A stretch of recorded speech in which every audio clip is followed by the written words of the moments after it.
ప్రధాని మోదీ బహిరంగ సభకు జనాగ్రహ సభ పేరు తొలగించింది తెలంగాణ బీజేపీ. ఈ నెల 10న సికింద్రాబాద్ పరేడ్ గ్రౌండ్స్ లో ప్రధాని మోదీ బహిరంగ సభ జరగనుంది. ఇటీవల జనాగ్రహ సభ పేరుతో రామచంద్రరావు పోస్టర్ విడుదల చేశారు. అయితే జనాగ్రహ సభ పేరును ప్రధానమంత్రి కార్యాలయం తిరస్కరించింది. ప్రధాని మోదీ అభివృద్ధి కార్యక్రమాలకు వస్తుంటే జనాగ్రహ సభ పేరు ఎందుకని అభ్యంతరాన్ని వ్యక్తం చేసింది. కేంద్రం సూచనలతో జనాగ్రహ సభ అనే పేరును తొలగించి బహిరంగ సభగానే నిర్వహించాలని తెలంగాణ బీజేపీ నిర్ణయించింది. ఇదే అంశానికి సంబంధించిన పూర్తి అప్డేట్స్ మా కరెస్పాండెంట్ అజయ్ అందిస్తారు. అజయ్, 10వ తేదీన బీజేపీ సికింద్రాబాద్లో నరేంద్ర మోదీ బహిరంగ సభను నిర్వహిస్తున్న విషయం మనకు తెలిసిందే. ఈ సభకు జనాగ్రహ సభ అంటూ నామకరణం చేయడం జరిగింది. దీనికి సంబంధించినటువంటి పోస్టర్ను కూడా బీజేపీ రాష్ట్ర అధ్యక్షుడు రామచంద్రరావు విడుదల చేసినటువంటి పరిస్థితి. అయితే ఈ నేపథ్యంలో పిఎంఓ కార్యాలయం ఈ జనాగ్రహ సభ అంటూ ఏదైతే నామకరణం చేసిందో దానికి అభ్యంతరం వ్యక్తం చేయడం జరిగింది.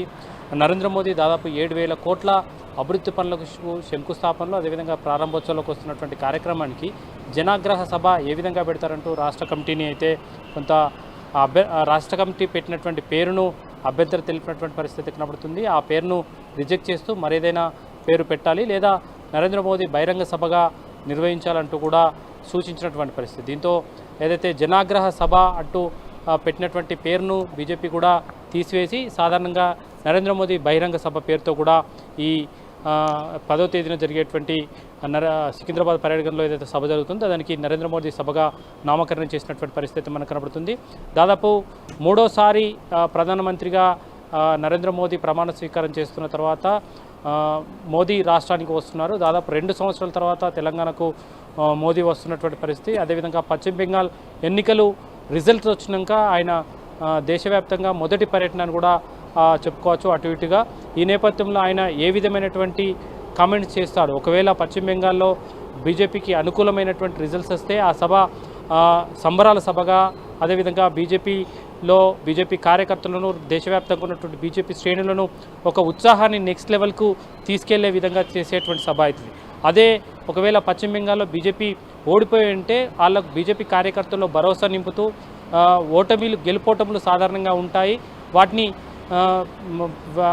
సమీక్షించుకుంటూ ముందుకెళ్ళాలనే విధంగా మరొక రకమైనటువంటి జోష్ నింపించే అవకాశం అయితే ఉంటుంది. మొత్తంగా పశ్చిమ బెంగాల్ ఎలక్షన్స్ తర్వాత దేశంలో జరుగుతున్నటువంటి మొదటి నరేంద్ర మోదీ బహిరంగ సభ కావడంతో కొంత దేశవ్యాప్తమైనటువంటి అటెన్షన్ కూడా సికింద్రాబాద్లో జరిగే పరేడ్ గ్రౌండ్లో జరిగేటువంటి సభ పైన అందరి దృష్టి దేశవ్యాప్తంగా ఉన్నటువంటి భారత ప్రజలది కూడా ఉన్న నేపథ్యంలో దానికి ఆ పేరు ఏదైతే సికింద్రాబాద్ సభకు సంబంధించినటువంటి పేరును కూడా నరేంద్ర మోదీ ప్రధాని కార్యాలయం కూడా నిశ్చితంగా పరిశీలించినటువంటి పరిస్థితి.